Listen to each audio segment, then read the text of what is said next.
आज हम सुनेंगे एक नई डरावनी कहानी। तो शुरू करें।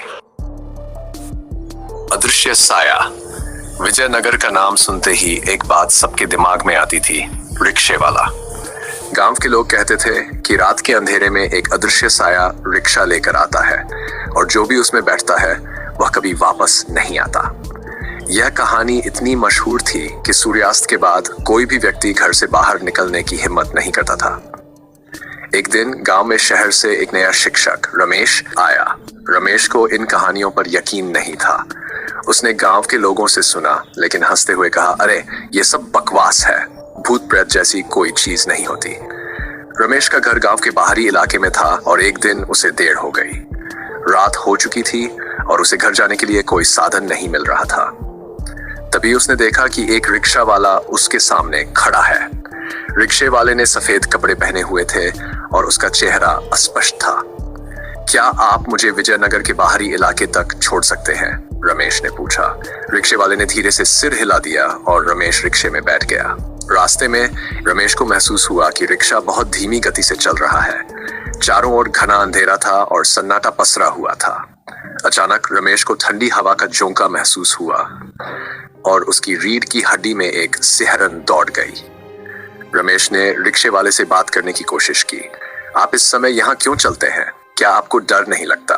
रिक्शे वाले ने कोई जवाब नहीं दिया।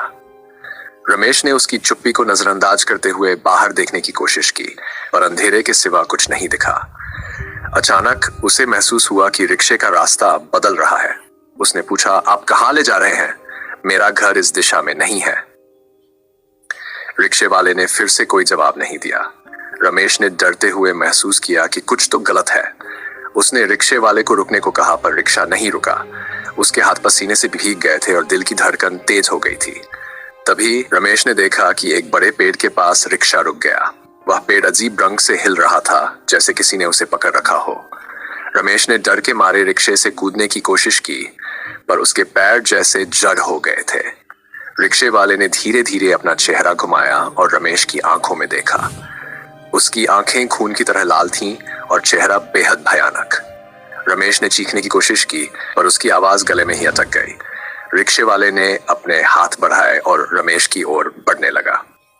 अगली सुबह गांव के लोग उस पेड़ के पास पहुंचे तो उन्होंने वहां रमेश का रिक्शा देखा पर रमेश का कोई अता पता नहीं था। गांव के बुजुर्गों ने कहा, यह वही अदृश्य साया है जो हर पूर्णिमा की रात किसी न किसी को अपने साथ ले जाता है। उस दिन के बाद गांव के लोग और भी सतर्क हो गए। कोई भी व्यक्ति रात के अंधेरे में बाहर निकलने की हिम्मत नहीं करता था। रिक्शे वाला की कहानी ने विजयनगर में एक डरावना माहौल बना दिया था और लोग हमेशा उस अदृश्य साये से बचने की कोशिश करते थे।